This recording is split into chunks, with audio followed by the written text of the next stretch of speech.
E o discurso da meritocracia eu gosto de pensar no sentido da corrida, daquela prova assim, da corrida, né? Eu já tive esse discurso da meritocracia, eu já fui muito a favor dela. Ler Marrom e Amarelo, do Paulo Scott, esse escritor brasileiro contemporâneo, me fez entrar na linha da discriminação racial sob um novo olhar. O olhar dos pardos. Não sei se eu estou colocando certo aqui essas expressões, porque é tudo novo para mim. E eu descobri por meio desse livro, que vai tratar da história de dois irmãos, o Lourenço e o Federico. O livro é contado sob o ponto de vista do Federico.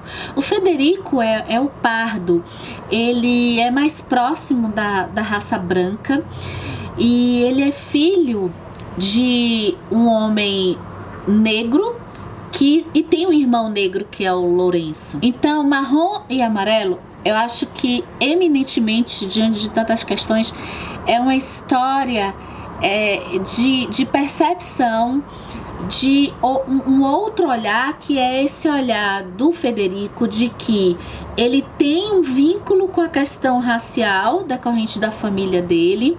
Ele percebe que a cor da pele dele, por ele aparentemente não ser um negro, ele tem algumas vantagens com relação às relações dele com as outras pessoas, mas interessante que o Federico, ele é mais um cara pistola, ele é um cara mais encrenqueiro.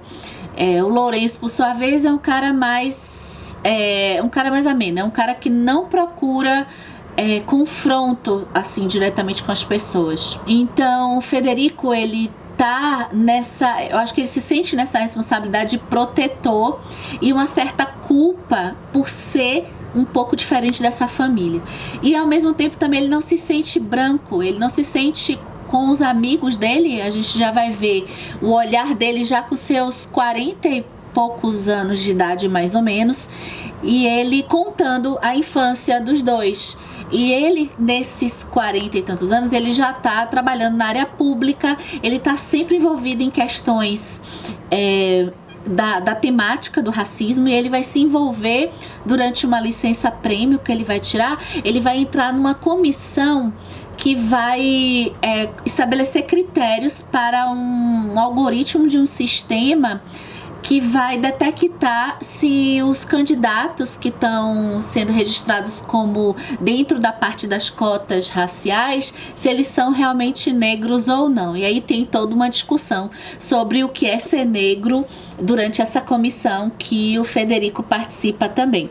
Além do mais, o Federico, ele não mora mais, a história vai se passar mais em Porto Alegre, no Rio Grande do Sul, mas o Federico, ele não mora mais com a família, e vai acontecer uma coisa relacionada à família do Lourenço, que vai fazer o Federico retornar para ajudar a família a resolver essa situação, que tem a ver também com racismo, e tem a ver, vamos botar assim, com um suspense policial.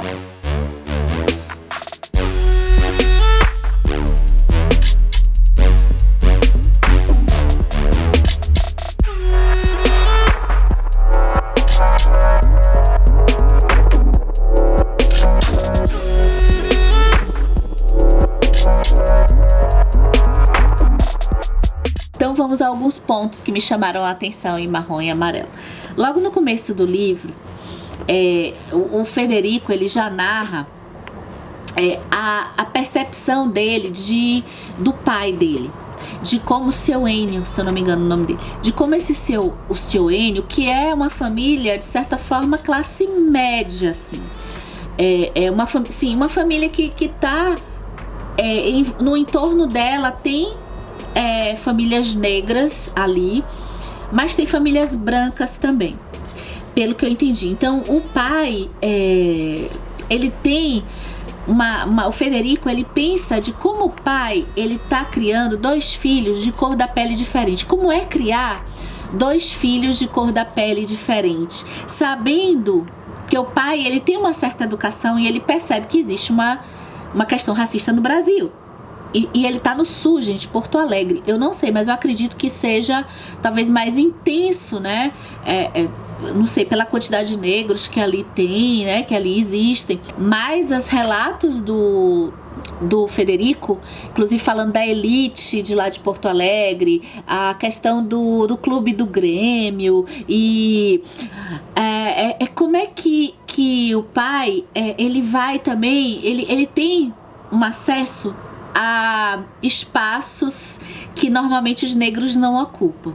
Então, como é que o pai percebe que 2 filhos vão ser criados e que vão ter uma recepção diferente no mundo que tá ali recebendo eles? Esse dilema eu gostei muito de ter visto. Eu gostei, assim, se a gente for fazer, eu vou fazer depois uma lista, acho que eu consigo, dos pais maravilhosos da literatura. Eu gostei muito do pai deles aqui. Tem uma cena em que eles têm essas desavenças de irmãos, e a gente vai ver também como que o Federico é o branco, tá? Vou botar o branco aqui, o pardo. Como que ele começa a aprender, sem perceber, a xingar o irmão de negrinho, e como que o pai intervém com relação a isso, né? Tem uns castigos aqui que o pai faz com eles que eu gosto bastante, e que entra um pouco uma coisa que a gente falou nos vídeos de Guerra dos Tronos, né? De Ned Stark também como pai, que eu acho bem legal. De fazer eles compreenderem, olha, vocês são irmãos, vocês são uma família, vocês são a base um do outro. Se vocês estão vivendo uma situação extrema, uma situação difícil, vai ser muito mais complicado se vocês estão brigados, se vocês são inimigos. Então vocês têm que se tolerar e se respeitar.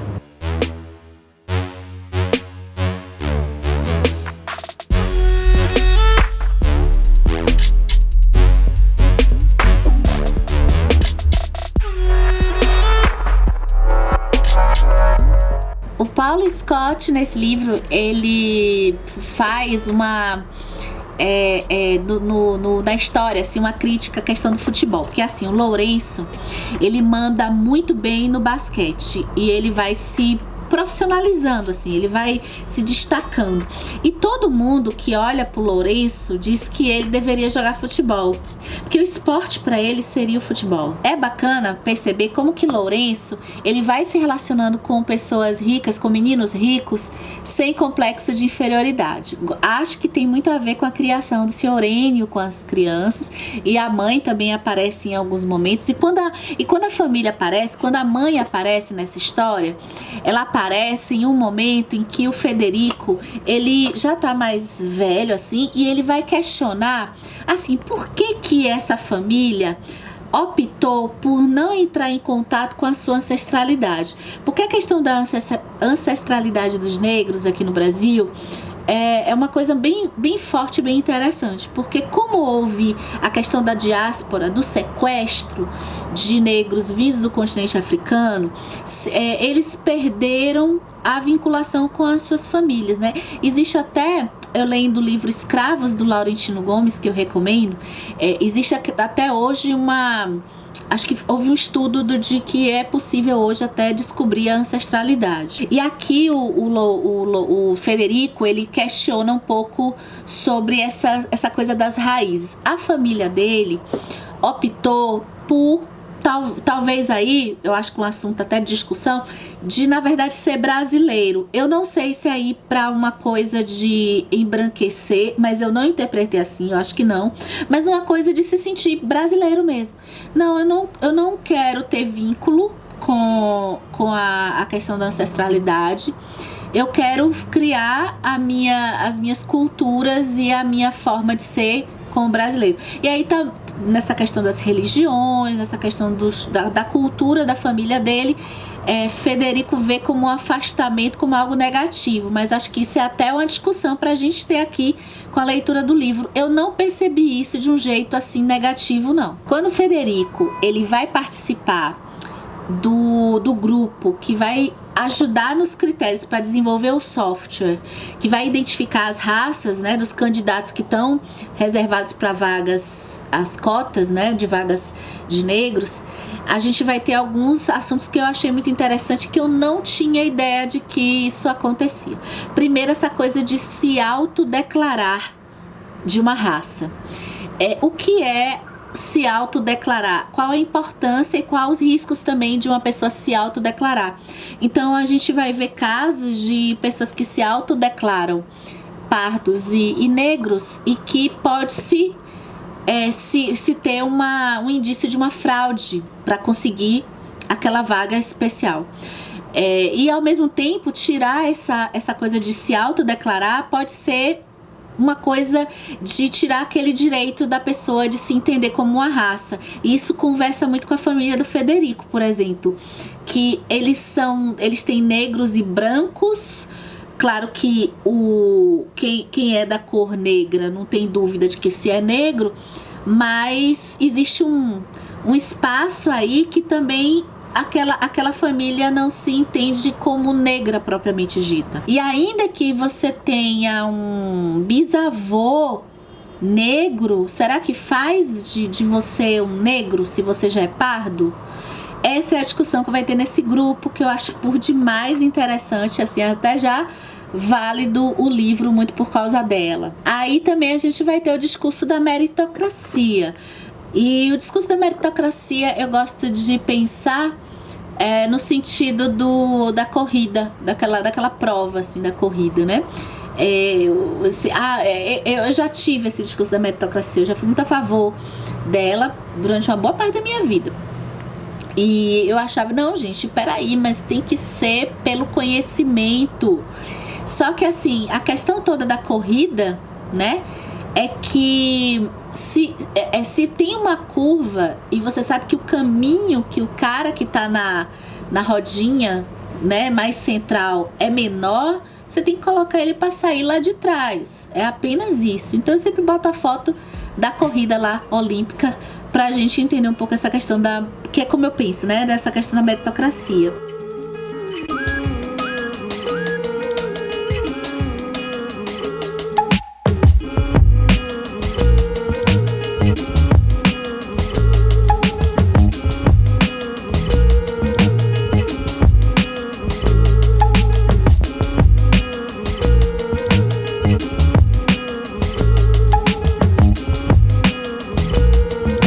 O relacionamento do Federico com a ex-mulher, vai ter uma ex-mulher aqui que tem uma representação forte para ele. Eu gosto muito das reflexões que ele faz sobre como que ele entende, como é que ele entendeu esse relacionamento e como ele entendeu a separação dele. As questões sociais e as questões psicológicas do Federico acabaram sendo derramadas no relacionamento dele, no relacionamento conjugal dele, e também interferiram nas amizades dele. As amizades dele me parecem que são amizades que ele não consegue sentir, que ele se sente assim um traidor da origem. Por quê? Porque ele teve uma ascensão econômica, assim como a família dele parece que tem uma certa ascensão, mas ele teve uma boa ascensão econômica, e ele considera isso pelo fato dele de ser branco, né? Pelo fato dele ser pardo. Então tem esse... Nada também é muito definido no livro, é mais a gente interpretando isso, mas tem essa jogada aqui também que eu achei interessante demais. Agora vamos a uma crítica. Não é somente uma crítica, assim, a forma que o livro é escrita, é uma forma que eu penso que não vai ser uma forma que eu vou ter uma tranquilidade de indicar para todo mundo que queira ler sobre o tema. Acho que é uma forma bem assim rebuscada. Vocês viram nas imagens que passaram aí como que o Paulo Scott escolheu contar sem pontuação. Então são parágrafos imensos. É um texto assim que eu acho, até falei no Vida de Leituras, eu acho que eu consegui entrar na história até de um jeito rápido, muito por conta das leituras que eu já faço. Eu acho que um leitor eventual, não vai ter dificuldades com o jeito dele ser contado. Então é um livro que é um texto que ele não é um texto assim gostoso pra gente ler. Talvez não, eu tenho certeza que isso é proposital. Eu tenho certeza que o Paul Scott fez isso de um jeito proposital. Até como ele vai contando as coisas que acontecem, não sei quem disse isso, não sei quem disse aquilo, e ele falou. Eu acho que é pra até mostrar, tô aqui tendo interpretação bem leiga, eu não estudo letras, né? Mas eu acho que é para mostrar como é que o assunto esse assunto é um assunto urgente, sabe? É um assunto que não merece formalizações, coisa formal do que a literatura normal propõe para colocar. Então eu entendo até isso do ponto de vista artístico. Por outro lado, eu tenho a tendência de gostar mais de obras que querem atingir a maioria das pessoas, que sejam mais democráticas assim na sua forma, e especialmente pelo assunto que ela trata. Então eu acho que seria uma pequena talvez uma pequena coisa que eu acho que não gostei, apesar de entender a razão. Eu sei que o pessoal que estuda que estuda literatura vai amar isso aqui, eu acho, porque é um texto que não é fácil fazer pra gente entender o jeito que ele faz. Entendo isso, mas fica assim, eu ainda prefiro uma outra proposta que seja mais acessível, tá? E se você leu Marrom e Amarelo, me conta o que você achou aqui nos comentários, que eu vou adorar, e até o próximo vídeo.